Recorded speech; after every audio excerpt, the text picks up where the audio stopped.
Guys, welcome to my video. Today I'm going to be talking a little bit about something that's important to me, but something that I don't really talk about on my channel or my Instagram or anything too much. I'm going to talk about depression. So, I have struggled with depression since I was probably like 11 years old. I was bullied a lot as a kid. I moved around a lot. I didn't have friends. It was really hard for me to make friends. I always felt like I was the odd one out.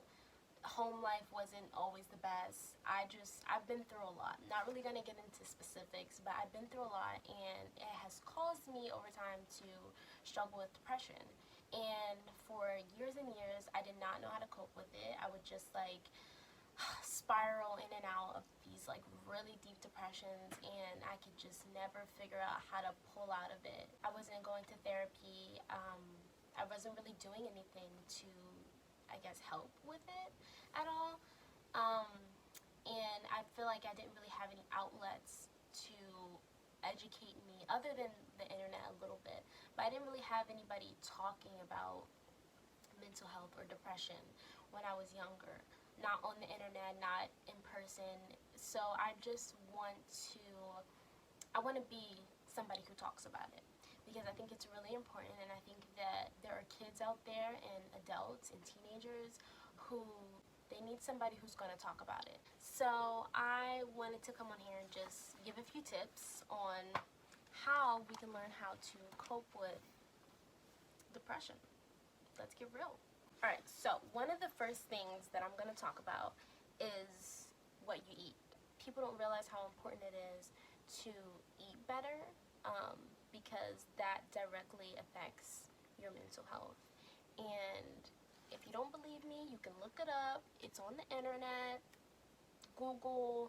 But I definitely know that when I eat better, I feel better, my body feels better, my mind feels better, my mind is clearer, I'm able to focus more, and I just feel better about myself. And I feel less depressed, less just down and groggy. So I definitely would say that watching your diet is super important. Also, taking vitamins are very important as well, because we don't realize how much we need certain vitamins and minerals, and how that can affect our mental health as well. Also, this is not sponsored at all. I just want to recommend this one product that I have here that I've been using for the past few months. And like I said before, I have struggled with depression for years, and nothing has helped, nothing. But I started taking these mood supplements. I will post it on my Instagram. But it's basically by this brand called Amari Global. And they basically have a whole package of different vitamins that you can order that will help with your mental health. So I take 2 of these a day. Usually I'll take 2 in the morning, and I'll feel good throughout the day. When I mean good, I mean I will feel light, I will feel giggly, I will feel happy, I will feel just that weight is lifted a little bit. It's a little bit lighter. I don't have too many negative thoughts. I don't have too much anxiety. I just feel almost normal, if that makes any sense. So I've tried a bunch of different vitamins. Nothing really helps. This is the only thing that has helped me. So I just wanted to recommend it for anybody else who might be struggling. So that's one thing. Boom. Another thing that I wanted to talk about is the people that surround you. So one thing that I really had to do on my journey towards better mental health is really taking a step back and looking at the people that I had around me, whether it was my friend groups or even toxic family members. Really take a step back and look at the people who are around you. Look at how they talk about things, how they talk about other people, how they talk in general, how they talk about you, how they talk about themselves. Are these people that you want to be around? Are these people that are making you a better version of yourself? Are these people that are bringing out the best in you? It's really important to take a step back and look at who you're surrounding yourself with, because that can really, really affect your mental health and how you see yourself, which is super important. So that's one thing. And then another thing is negative self-talk. This is something that I'm finally that I'm finally working on. For a long time, I didn't realize how much negative self-talk I do to myself in my head. Like, I would say the meanest, craziest things to myself in my head. Like, if I make one little mistake, I'm like, oh my gosh, you're literally so stupid. Like, you can't get anything right. And, like, why are you like this? Why does nobody like you? Why are you so just, like, you're just clumsy and you're stupid? And that's negative self-talk, basically. And I had been so accustomed to doing this for years, and I didn't realize how much I did it until I started going to therapy, and my therapist brought it up, like, how you talk to yourself in your head is really important. How you talk to yourself really affects how you feel overall in general. Like, you might think that it's something small if you just call yourself stupid, or if you just say, like, oh my gosh, you're so clumsy, or whatever. Like, you might think that it's just something little, but those little things, those little comments that you make to yourself, they build up, and they build up, and they build up, and it amounts to how you feel about yourself, and how you feel in general, and how you allow others to view you. And if you're constantly feeding yourself all this negative self-talk, and you're telling yourself you're this, you're that, you're ugly, you're stupid, and you're bringing yourself down, how are you ever going to get out of this stage of depression, of this stage of, like, hating yourself, or, like, constantly feeling down, if that's all you're doing, if you're just constantly tearing yourself down from the inside out? So I've learned to basically filter out those negative thoughts, catch them as they are arriving in my brain, and basically just, like, filter them out with something good. Like, no, you're not clumsy, you're human, you made a mistake, you tripped, you fell in public, it's okay. Just be easier on yourself, be nicer to yourself, say more loving things to yourself. Tell yourself, like, you're beautiful. You don't need validation from anybody else.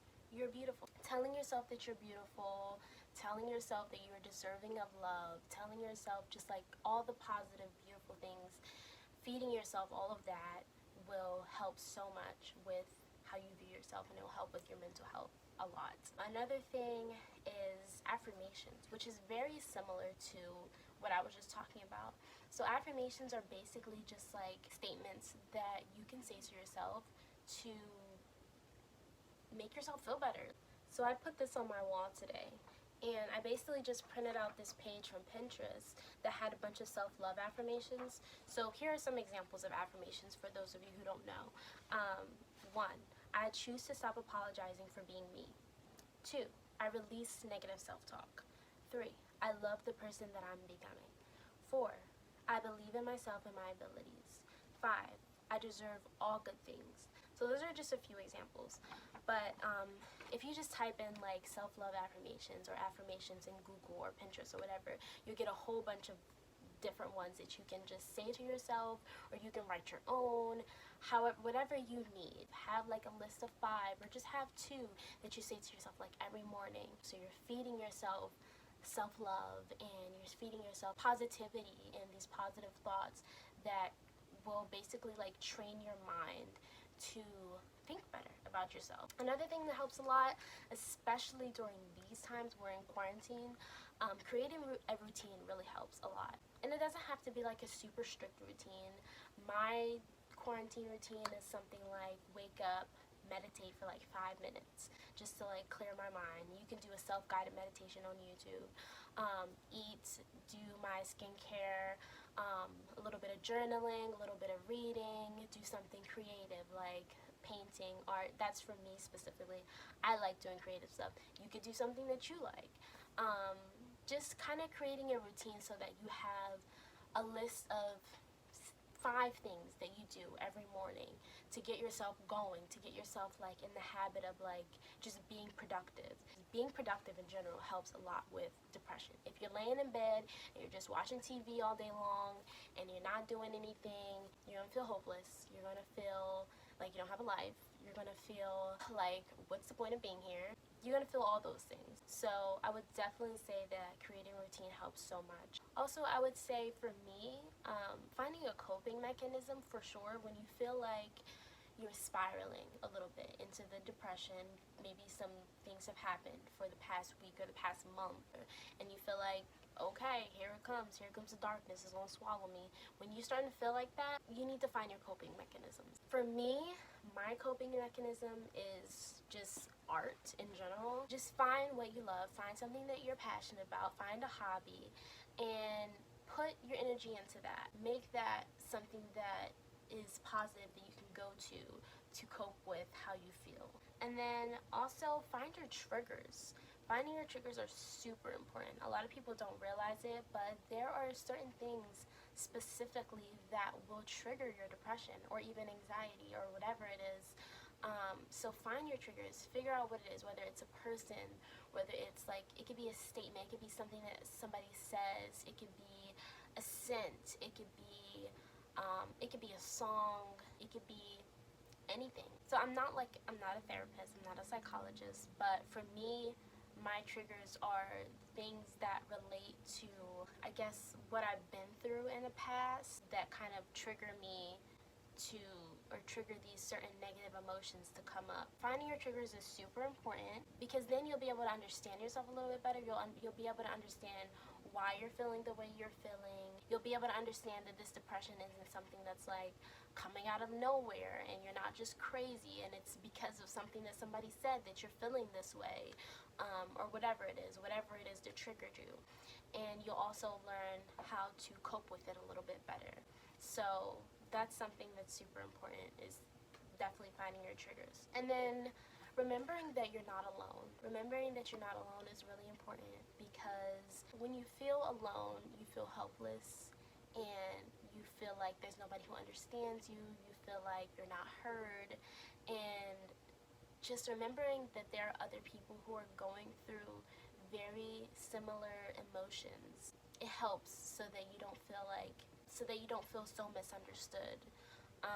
And even if it's just like a friend who's also been through something similar, also struggles with depression, you can confide in them, but just don't be afraid to talk about it. Don't be afraid to talk about mental health and to talk about your feelings, because I know that it's something that people make it seem like it's something that's so like hush hush, like, oh, don't talk about the fact that you go to a therapist and that you struggle from depression or whatever. But I think that it's something we need to talk about more so that people don't feel so alone, because so many people struggle from depression and so many people don't talk about it, and that's why so many people feel alone, and that leads to suicide and everything else that's bad. So just remembering that you're not alone, remembering that you have people who love you. Those are just a few tips. I guess I would say the last tip is kind of a big one. The last thing I would say that is a lot easier said than done is to free yourself. Free yourself from the people or the place, the situation that you're in. And I know that that's not an option for everybody. I know that. But if you are capable of doing that, if you are capable of removing those people out of your life, or I don't know, transferring schools or going to a different job or whatever it is, if you are capable of doing that, then make the right decision for yourself and take yourself out of the situation. If you feel like nothing is getting better and nothing is progressing and you're constantly like in this constant spiral of just being in the same place, do something to really change the situation, if you can do that. So those are my tips. I will maybe make a part 2 for this video if people actually find it beneficial. Definitely something that I want to talk about more, especially during these times, because I know that people are really struggling, myself included, and I think it's important. If you have any tips on coping with depression or just mental health in general, definitely comment and let us know.